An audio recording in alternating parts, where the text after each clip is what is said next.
Federico Valverde qui a débranché la joie d'Ernesto Valverde et son équipe C qu'il a aligné aujourd'hui. Salut la communauté foot, voilà, on va débriefer le match entre le Real Madrid et l'Athletic Bilbao qui s'est soldé par un score d'1-0 en faveur du Real Madrid. Voilà, la Ligue est toujours en jeu, la Ligue se joue toujours, la Ligue est toujours en vie. Grâce à qui? Federico Valverde. Voilà, donc aujourd'hui le Real Madrid a souffert. Le Real Madrid a quand même aussi joué, mais il y a beaucoup de lacunes encore dans cette équipe. Donc avant de commencer le débrief, merci à ceux qui continuent de s'abonner sur la chaîne. Nous avons l'objectif d'atteindre 500 abonnés d'ici peu. Donc merci à ceux qui partagent la chaîne pour que la communauté s'agrandisse. Merci à ceux qui lâchent le pouce bleu. Merci à ceux qui s'abonnent et qui activent la cloche de notification pour ne pas rater les prochaines vidéos. Et merci à ceux qui laissent les avis en commentaire. Donc aujourd'hui, le Real Madrid est venu avec son 4-4 de losange. De toutes les façons, il n'avait pas le choix. Mbappé qui était suspendu pour ce match, donc il ne pouvait pas jouer. Donc, ils sont venus avec un Valverde en latéral droit, ce qui m'a un peu surpris. Mais sinon, Ceballos, Modric titulaire avec Tchouaméni, Camavinga à gauche, qui n'a pas fait un bon match la dernière fois qu'il était aligné là-bas, mais il a été reconduit là-bas. Rudiger et Asensio à l'axe. Et puis, Rodrigo Vinicius devant avec Bellingham en 10. Bon, faux neuf, si on veut.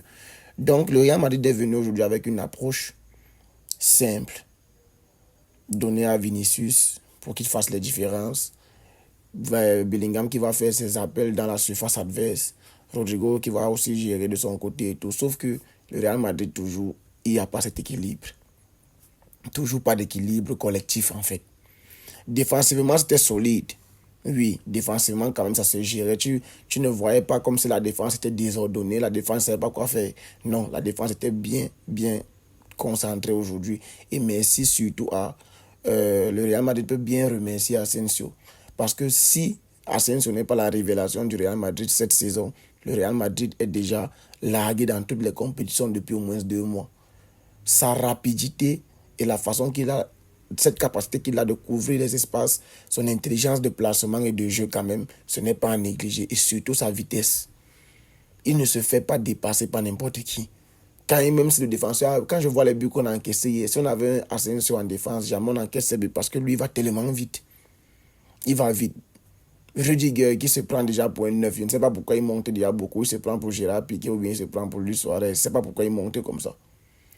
Et ça laisse les espaces derrière. Heureusement que tu as un Asensio qui est rapide derrière. Parce que même quand un joueur comme Arda Güler est entré aujourd'hui, on l'a vu à un moment donné faire un retour défensif et récupérer le ballon comme s'il était défenseur.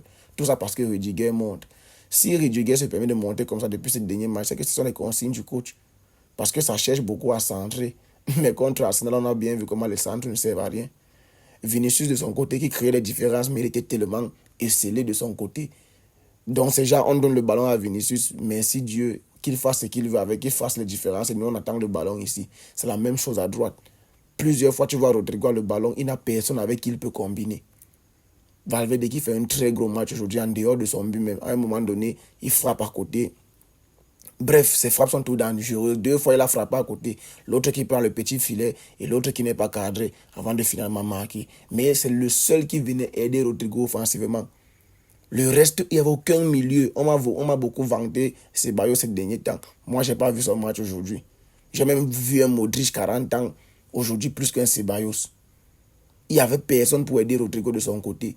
Tu vois plusieurs fois même Valverde qui porte le ballon offensivement, mais après il est obligé de jouer derrière parce que personne ne se propose. Bellingham, lui, il est là-bas, il est en train de faire ses appels, ses courses de 9, il ne vient pas demander au pied, lui, il plonge justement. Il a été dangereux aujourd'hui, le Bellingham. Il a eu plusieurs situations devant le but. Il n'a juste pas été clutch comme il était la saison dernière. Parce que ce qui a fait la médiatisation et le bruit autour de Bellingham, c'est parce qu'il était clutch. Il connaissait marquer les buts. Cette saison, il est un peu moins décisif. C'est pour cela que ça ne parle pas trop de lui. Mais quand il faut revenir faire le travail du milieu de terrain, Bellingham, c'est beaucoup de courses. Il y a un moment donné, tu vois, il court jusqu'à... Il est même énervé parce que les efforts, c'est comme s'il est le seul à les faire. Vinicius de son côté, oui, beaucoup de différences, beaucoup de dribbles créés. Mais à quoi bon? Bon, il a marqué un but refusé pour Orge. Je vois, ça parle de polémique sur le but. Je ne vois pas à quel niveau il y a la polémique. Hendrick fait action de juste le défenseur et en faisant cette action, il est hors jeu. C'est normal, le but est annulé. Je ne sais pas pourquoi ça vient bavarder de polémique et tout. Sinon, son but était beau. Le but de Vinicius derrière était beau. Premier poteau et tout. Mais non, ce n'est pas valide. Et avec raison. Et tout est clair. C'est pas pourquoi ça veut toujours chercher les non, machin. Bref. Ça parle aussi du penalty sur Bellingham. Même l'arbitre a consulté la VAR. Ça a parlé à l'oreillette. Ils ont confirmé qu'il n'y a rien. Je ne sais pas pourquoi ça veut toujours faire comme il doit avoir les polémiques partout. Sinon, Vinicius a été dangereux de son côté. Mais son danger... Oui, mais il était seul d'abord de un. Il voulait jouer trop individualiste. Il voulait à tout prix marquer. Je ne sais pas ce qu'il avait approuvé et tout. Il voulait à tout prix marquer. Mais on ne force pas le but. Le but est arrivé, mais c'est annulé avec raison.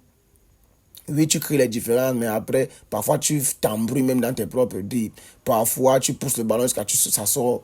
Parfois, tu dribbles, mais le centre est raté derrière, la passe est ratée. Bref, oui, il a créé les différences, mais ces différences, c'était à quoi bon? C'était soit pour faire un centre qui va être contré, soit pour être contré lui-même, soit pour sortir du terrain avec, ou bien pour essayer de jouer l'individualiste et puis derrière ne même pas cadrer. Rodrigo, c'est un moment donné qui a essayé de faire ce que Brahim Diaz a marqué contre l'Atlético, le match du 2-1. Il a essayé de faire ça, mais sauf que lui n'a pas pu cadrer. Sinon, Rodrigo a été intéressant, mais trop seul. Vinicius a aussi été intéressant, mais individualiste. Bellingham qui a fait ses courses, il a eu ses occasions, mais il a manqué la finition. Valverde intéressant. Et moi, j'avais même réclamé que Vasquez entre pour que Valverde puisse monter au milieu de terrain. Je disais ça seulement comme ça, que si moi j'étais le coach, j'allais faire ça. Finalement, il a fait ce changement et Valverde au milieu de terrain, il a apporté quelque chose de différent. L'apport offensif surtout. Je répète, il a encore cadré. Il n'a pas cadré 2 fois, mais il était dangereux sur les frappes. Il a frappé 3 fois aujourd'hui. 2 sont passés à côté. Et le but magnifique, les gars. Reprise de volée extérieure. Avant d'arriver sur le but, Brahim Diaz a le ballon devant 3 défenseurs. Il perd le ballon. Mais dégagez le ballon. Le numéro 6 de Bilbao, là, dégage le ballon. Parce que pendant cette période, je sentais que les défenseurs de Bilbao allaient donner le but. Je me disais ça. Parce que ça sentait, c'est comme s'ils avaient déjà peur, ils tremblaient. Et le Real était dans un temps fort. Et je sentais les défenseurs de Bilbao paniquer. Quelque chose m'a dit, je me suis dit à moi-même que je sens que ces défenseurs vont donner le but cadeau parce que j'ai commencé à remarquer beaucoup de dégagements ratés, beaucoup de stress, c'est comme s'ils avaient peur en fait. Et derrière, le défenseur, le numéro 6 de Bilbao, là, vient nous faire ce que Araujo a fait la dernière fois contre Guirassy. Il fait la passe décisive carrément à l'adversaire. Vous êtes 3, l'attaquant perd le ballon. Dégagez. Et avant même que ce but n'arrive, il y a eu une occasion presque similaire, mais seulement que ce n'était pas dans la surface. C'était un peu vers le côté gauche, vers la touche là-bas. Ils essayent de vouloir à tout prix jouer au pied. Mais dégagez le ballon. Dégagez le ballon. Quand vous n'avez pas les compétences de pouvoir sortir au pied proprement et que c'est déjà chaud sur vous, cherchez à dégager. Quand le Real Madrid a marqué, les Camavinga ne voulaient plus rien comprendre, il dégageait, que ça sorte où il s'en fout, il dégage d'abord. C'est comme ça. Est-ce que vous étiez petit pour aller chercher la victoire? Non. Vous avez fait tourner parce que, bon, vous avez un jour de repos en moins et vous avez encore l'Europa League à partir jouer contre United. Donc vous faites tourner, ok, mais vous n'étiez pas petit pour partir chercher ce but. Le Real Madrid collectivement, ce n'est pas trop ça. Et toute équipe qui vient jouer au ballon contre le Real Madrid joue mieux que eux. Dans le jeu, Bilbao a proposé des choses plus intéressantes que le Real Madrid. Mais à la fin, c'est toujours Madrid qui gagne. Au mental, à la rage et tout. En Liga, ça allait réussir bien. Mais quand le niveau s'élève, le Real Madrid est perdu. Mais en Liga, les équipes ont peur d'eux. Les équipes choquent, les équipes ne saisissent pas leurs occasions. Parce que le Real Madrid pouvait facilement gagner aujourd'hui s'il n'y avait pas un grand gardien derrière. Unai Simon, ça fait un très beau match. Très beau match. Iñaki Williams est entré, il a essayé des choses, oui, mais sans son petit frère, Bilbao manque de créativité offensive. Il ne faut pas se mentir. La créativité offensive, là, sans Nico Williams, c'est difficile, c'est compliqué. Mais sinon, ils ont été intéressants dans le jeu. Mais à quoi bon? Si c'est que vos occasions, vous n'arrivez même pas à être dangereux sur ça. Parce que je ne me rappelle même pas une occasion où Bilbao a vraiment été dangereuse. Donc, ils ont été dangereux à un niveau où on se dit, ouh là, ça peut faire but. À chaque fois, c'est le Real Madrid qui s'est procuré les occasions, notamment avec Bellingham et Vinicius. Il y a eu un grand Unai Simons derrière. La défense qui se gérait bien jusqu'à peut-être la 85e où ils ont commencé à paniquer. Et ils ont donné le but. C'est la même façon que le Real avait gagné Valence dans le match en retard en début janvier. C'est la même façon. Vous vous faites déçu seul. Ce n'est pas que le Real Madrid vous suit, ou bien ils sont forts ou quoi que ce soit. Vous vous faites déçu seul. Pour gagner le Real Madrid, tu dois les regarder dans les yeux et leur dire, vous êtes 11 hommes, nous sommes 11 hommes, on va jouer au ballon, au sol. Mais quand vous venez vous faire déçu, parce que vous êtes à l'extérieur, et patati, patata, c'est le Real en face. Et pourtant, vous gérez bien la rencontre. Oui, vous n'avez peut-être rien à jouer en Ligue, vous pouvez vous permettre de perdre parce que le sixième est loin derrière et vous êtes quatrième. Et puis bon, voilà, vous allez jouer la Ligue des Champions l'année prochaine et tout et tout. Le plus important, c'est l'Europa League la finale va se jouer chez vous à San Mamés et tout. D'accord. Mais en même temps, vous ne pouvez pas partir jeter un point comme ça. Ça peut aussi vous servir.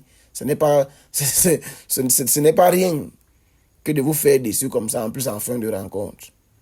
Donc voilà, victoire quand même dans l'ensemble de ce qui a été proposé. C'est mérité pour le Real Madrid. Il n'y a pas feu, ça ne chauffe pas.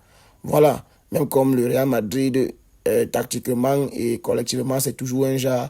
Les Vinicius et Bellingham qui veulent facilement se laisser tomber pour chercher les fautes.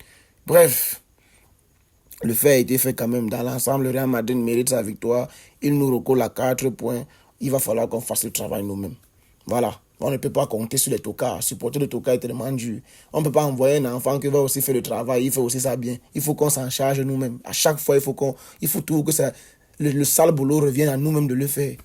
Il n'y a pas feu, il n'y a pas de drap. On va faire le sale boulot. Ce n'est pas un souci. Parce que quand tu vois la possession, notamment la mi-temps, quand tu vois la possession 75 pour le Real, 25 pour Bilbao, voilà, les tirs 5-2, un tir cadré pour le Real, 0 pour Bilbao. Donc, Bilbao n'a rien crié. Dans le jeu, c'était intéressant. Hein. Mais sinon, dangerosité dans le cadre adverse, il n'y a pas. Ils étaient là à faire les fautes. Et l'arbitre aussi, à un moment donné, il donne les cartons à partir de la deuxième mi-temps. Oui, mais le Real Madrid pouvait facilement avoir 2 cartons. Il y a eu une faute grave, je ne sais pas c'était qui a fait la faute là. Avant la faute de Chouameni aussi qui méritait un carton. Les deux là méritaient les cartons. Il a donné le carton à Asensio qui ne pouvait plus être engagé, donc il a été obligé de sortir. Et voilà. Parce qu'il pouvait facilement prendre le rouge, déjà que c'est lui qui faisait les couvertures défensives et tout. Donc voilà. Mais sinon, l'arbitrage a été correct. Moi, je vois les gens parler de polémique sur le but annulé de Vinicius et tout. Ah, moi, je ne vois pas où il y a la polémique. Hein. On m'a vanté Ceballos comme le niveau Toni Kroos. Je ne vois pas son match. Je ne vois même pas le football qu'il produit. Voilà. Dans le Real Madrid qui nous coule à 4 points. Il va falloir qu'on s'en charge nous-mêmes pour faire le sale boulot. Et on joue mardi, eux ils vont jouer mercredi. Je crois qu'ils jouent Retafe. Bonne chance à vous contre ces équipes de catcheurs. Même comme vous n'avez pas de difficultés face à eux comme nous. Nous, on va jouer Mallorca, ça doit être facile. Après, on va jouer Valladolid, ça devrait aussi être facile, normalement. Donc, voilà. Bonne chance à tous les deux et que le meilleur gagne. Mais comme c'est nous les meilleurs, on va gagner, c'est le triple ou rien pour nous. Donc, merci à ceux qui sont restés jusqu'ici, les gars. On reste en santé. On se capte prochainement pour les actualités, les débriefs. Peace.